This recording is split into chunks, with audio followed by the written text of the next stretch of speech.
Hello and welcome you all to Beat the Street. आज की video में हम बात करने वाले हैं फ्यूचर रिटेल से रिलेटेड हाई कोर्ट में जो केस चल रहा है उस पर एक लेटेस्ट अपडेट। और आज जो हुआ है वो बहुत भारी चीज़ हुई है जिसके कारण रिलायंस में काफ़ी तेज़ी देखने को मिली और फ्यूचर ग्रुप के शेयर्स में भी काफ़ी तेज़ी देखने को मिली। तो वीडियो शुरू करने से पहले आपको बता दूं कि चैनल को सब्सक्राइब कर लें। फ्यूचर रिटेल से रिलेटेड कोई भी अपडेट्स देखने के लिए कमेंट बॉक्स या डिस्क्रिप्शन बॉक्स में आप देख सकते हैं। पूरा हमने लिस्ट ऑफ यूट्यूब वीडियोस बताए हैं जिसमें हमने बताया है पूरी डील किस तरीके से स्ट्रक्चर हुई और किस तरीके से केस कहाँ कहाँ मोमेंटम ले रहा है। कल भी हमारी एक वीडियो आई थी जिसमें हमने काफ़ी ढंग से एक्सप्लेन किया था कि किस तरीके से अभी केस कहाँ पहुँचा है। फ्यूचर रिटेल और अमेजोन का दिल्ली हाई कोर्ट में जो केस चल रहा है उसमें दिल्ली हाई कोर्ट ने कल एक इंटरिम ऑर्डर दिया जिसमें बताया कि एक स्टेटस क्वो मेंटेन करना पड़ेगा फ्यूचर रिटेल और रिलायंस को, और साथ ही साथ बताना होगा कि किस तरीके से फ्यूचर रिटेल ने 25 अक्टूबर 2020 को जो ऑर्डर पास किया गया था ऐसे ही एसी में उसके बाद से जितने चेंजेस किए हैं फ्यूचर रिटेल में और रिलायंस के बीच में जो डील हुई और उसके रिलेटेड जितने भी अप्रूवल मिले हैं सभी स्टेचुटरी अथॉरिटीज़ और सारे दूसरे जो अप्रूवल्स मिले हैं उन सभी को स्टेचुटरी अथॉरिटीज़ से मिला के सबको यहाँ पर स्टेटस को मेंटेन करना, मतलब कि आपको जो पहले थे आप उसी स्टेटस में अभी भी रहेंगे। मतलब कि अगर आपको डील अप्रूवल मिल भी चुका है फिर भी आप उसी स्टेटस में रहेंगे जिस तरीके से पहले थे। तो ये एक बहुत ही बड़ा ऑर्डर था जिसके कारण कल लास्ट में रिलायंस को थोड़ा सा रिलायंस में यहाँ पर थोड़ी सी गिरावट, पहले बढ़ा फिर उसके बाद गिरावट भी देखने को मिली। बट पूरा जो ऑर्डर है वो आपको समझाएंगे डिटेल में। बट आपको सबसे पहले आपको यहाँ एक चीज़ करनी होगी कि चैनल को सब्सक्राइब कर लें क्योंकि इस तरीके की अपडेट्स आपको सबसे पहले हमारे ही चैनल पर मिलती है। आप देख सकते हैं लगातार हमने सबसे पहले यूट्यूब पे अपडेट्स डाली है और पूरा ढंग से एक्सप्लेनेशन होता है, केवल न्यूज़ होती है ना कि आपको और दूसरी कोई चीज़ों में बांध के रखते हैं। तो चैनल को सब्सक्राइब कर लें और बेल आइकन को दबा दें ताकि आपको सबसे पहले अपडेट्स मिल सके। आज क्या हुआ है तो आज सबसे पहले हम शुरुआत करते हैं कि फ्यूचर रिटेल गए division bench of the Delhi high court और अपील किया उन्होंने। जो कल ऑर्डर पास हुआ था, कल एक ऑर्डर पास हुआ था जिसमें हमने बताया था कि स्टेटस क्वो की जो रिलायंस की जो डील थी उसके खिलाफ एक स्टेटस क्वो मेंटेन करने के लिए कहा गया था। तो अमेजोन और फ्यूचर कूपन्स प्राइवेट लिमिटेड के लिए केस चल रहा था। तो उसमें अब क्या हुआ कि जो रिलायंस की जो डील हुई थी जो फ्यूचर रिटेल लिमिटेड जो कि दोनों पार्टी ही नहीं है उनकी डील को यहाँ पर स्टेटस को मेंटेन करने के लिए कहा गया। तो इसके खिलाफ आज फिर Future Retail Limited moved to division bench गए और दिल्ली हाई कोर्ट में फिर से अपील दायर करी जो कल ऑर्डर पास हुआ था उसके लिए। तो अगर आपको कल का पूरा ऑर्डर समझना है तो आप उसकी हमारी जो लास्ट वीडियो है वो देख सकते हैं फ्यूचर रिटेल से रिलेटेड, और उसका मैं आपको लिंक डिस्क्रिप्शन में भी दे दूंगा और साथ ही साथ कमेंट बॉक्स में भी आप जाकर देख सकते हैं। और कमेंट करके बताएं कि आपको क्या लगता है कि डील होने वाली है नहीं होने वाली, आपका क्या मानना है इसके बारे में। मैं आपकी राय भी यहाँ पर चाहूँगा। और साथ ही साथ अगर आपको इस डील से रिलेटेड कोई भी न्यूज़ देखनी है तो हमारी 12 एपिसोड्स हैं टोटल, वो आप जाके देख सकते हैं। कोई भी आपको कहीं पे भी कुछ एक्सप्लेनेशन की आपको नीड है तो आप वो सारी वीडियोस देख सकते हैं। इसके अलावा फिर उन्होंने आज क्या हुआ, उन्होंने कहा कि जो डिवीज़न बेंच है जो कि DN पटेल और जो जस्टिस ज्योति सिंह है वो इस मैटर को कल सुनेगी। और साथ ही साथ उन्होंने मेंशन करते हुए कहा कि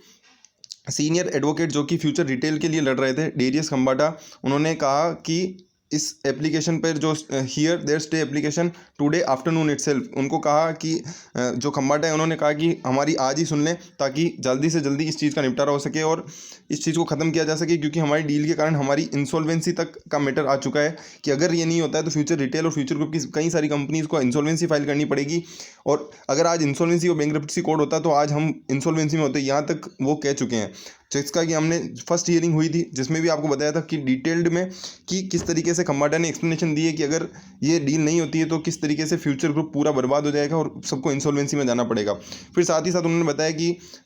अगर ये मैटर टुमारो जाता है तो भी यहाँ पर कहीं ना कहीं एक फ्यूचर ग्रुप पे इम्पैक्ट पड़ता है। तो उन्होंने कहा कि आज ही इसकी सुनवाई की जाए। वहीं सीनियर एडवोकेट राजीव नायर जो कि अमेजोन जो अमेजोन के से लड़ रहे हैं उन्होंने भी कहा कि कोर्ट के प्रोसीजर को फॉलो करना चाहिए। तो चीफ जस्टिस पटेल जो कि चीफ जस्टिस हैं इस पूरे मैटर के, उन्होंने कहा कि आज का हम ये इस मैटर को हटा रहे हैं। हमने कहा कल तो कल, मतलब कि उन्होंने कहा कि कल ही इस बात पे हियरिंग हो सकेगी। But yesterday while reserving its order in the Amazon's interim plea to stop Kishore Biyani's future group companies and officials from relying on the approvals given by statutory authorities in relation to the deal। तो अगर जो approvals मिले हैं statutory authority मतलब CCI SEBI से जो approvals मिले हैं उससे रिलेटेड उन्होंने कहा कि जो ऑर्डर रिजर्व करने की बात की गई थी कल वो उसको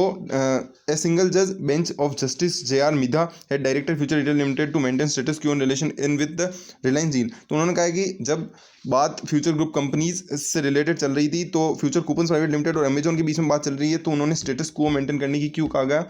रिलायंस और फ्यूचर रिटेल डील के बारे में, जो कि एक सबसे बड़ा मुद्दा है। फिर उन्होंने साथ ही साथ कोर्ट ने क्लैरिफाई किया that all the authorities shall maintain status quo in all matters that are in violation of the emergency award passed in Amazon Future dispute and filed a status report in this regard within 10 days। उन्होंने कहा कि 10 दिन के अंदर अंदर सारी जो statutory authority है, जैसे सेबी हो गया, CCI हो गया,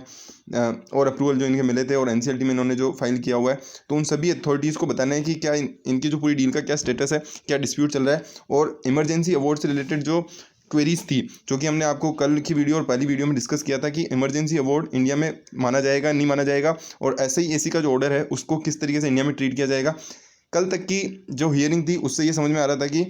SIAC जो कि सिंगापुर आर्बिट्रेशन कोर्ट है, उनका जो ऑर्डर है उसे इमरजेंसी अवार्ड माना जा रहा था, जबकि हरीश साल्वे जो कि रिलायंस के तरफ से बोल रहे थे, उन्होंने कहा कि ये एक नलिटी है, क्योंकि फ्यूचर रिटेल तो एक पार्टी ही नहीं है, फ्यूचर कूपन्स प्राइवेट पार्टी है, और साथ ही साथ फ्यूचर कूपन्स का अगर 51% उनका मानना है कि फ्यूचर रिटेल की कोई भी एसेट सेल में फ्यूचर कूपन्स का 51% अगर उनका यस है तो माना जाएगा कि वो एसेट सेल कर सकते हैं। और फ्यूचर कूपन्स ने ऑलरेडी 51% किशोर बियानी और उनकी जो प्रोमोटर ग्रुप की कंपनीज है वो होल्ड करती है, तो उन्होंने ऑलरेडी यस कह चुका है, तो अमेजॉन को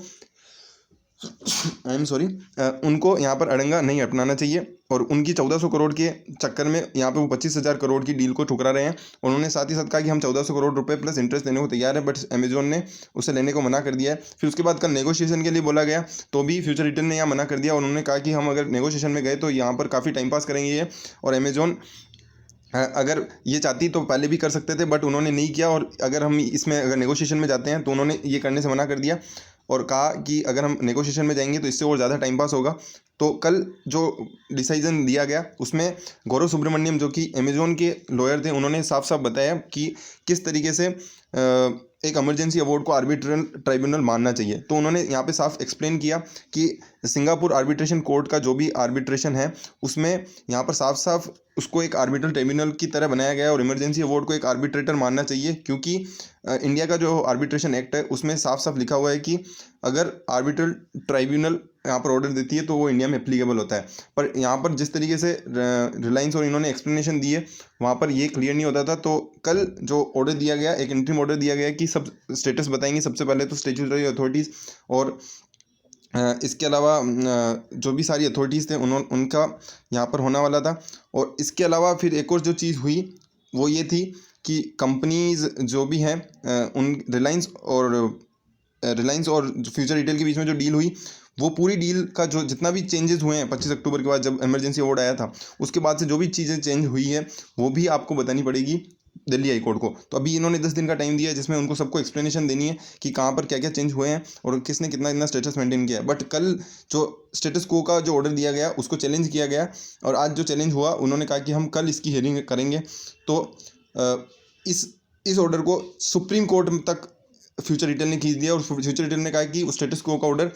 को यहाँ पर चैलेंज किया है सुप्रीम कोर्ट में, और उस ऑर्डर को जो चैलेंज किया है सुप्रीम कोर्ट में, उस ऑर्डर के लिए हाई कोर्ट ने यहाँ पर बोला है कि हम कल हियरिंग करने वाले हैं। तो आप चीज़ों को समझे, थोड़ा सा ये कॉम्प्लिकेटेड है, बट सबसे पहले क्या हुआ, अमेजॉन फ्यूचर रिटेल के बीच में कल स्टेटस को का ऑर्डर आया, और उस ऑर्डर के खिलाफ जो फ्यूचर रिटेल है उन्होंने गए सुप्रीम कोर्ट के पास। वहीं सुप्रीम कोर्ट के लिए जो सबसे इम्पोर्टेंट चीज़ थी कि सुप्रीम कोर्ट ने यहाँ पर कहा कि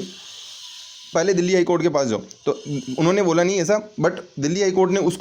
इन्होंने वो जो सुप्रीम कोर्ट में गए हैं उसको चैलेंज करते हुए बताया कि ये वहाँ नहीं जा सकते, और उसकी वो हियरिंग वो कल करने वाले हैं। इमरजेंसी हियरिंग रखी गई है 4 तारीख को। तो ये सबसे इम्पोर्टेंट अपडेट है आज तक की। और आज यहाँ पर डायरेक्ट किया है कि उन्होंने जो भी इमरजेंसी अवार्ड 25 अक्टूबर 2020 के बाद जो भी अवार्ड आया है उसके लिए कनेक्शन में जो भी डील हुई है उसको सबको सारी स्टेप्स बताने, सारे एक्शंस बताने, और साथ ही साथ बताया है कि the court further have gave a prima facie finding that emergency arbitrator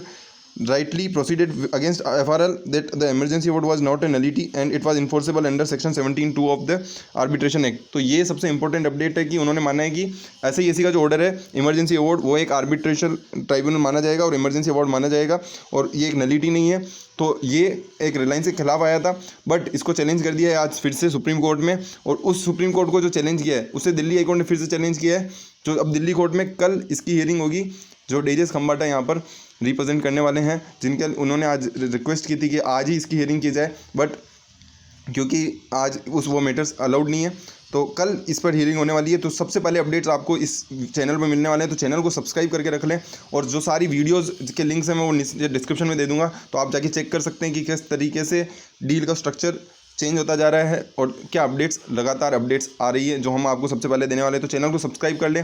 video को शेयर करते जाएँ ताकि ज़्यादा से ज़्यादा लोगों तक ये पहुँच सके। Thank you so much.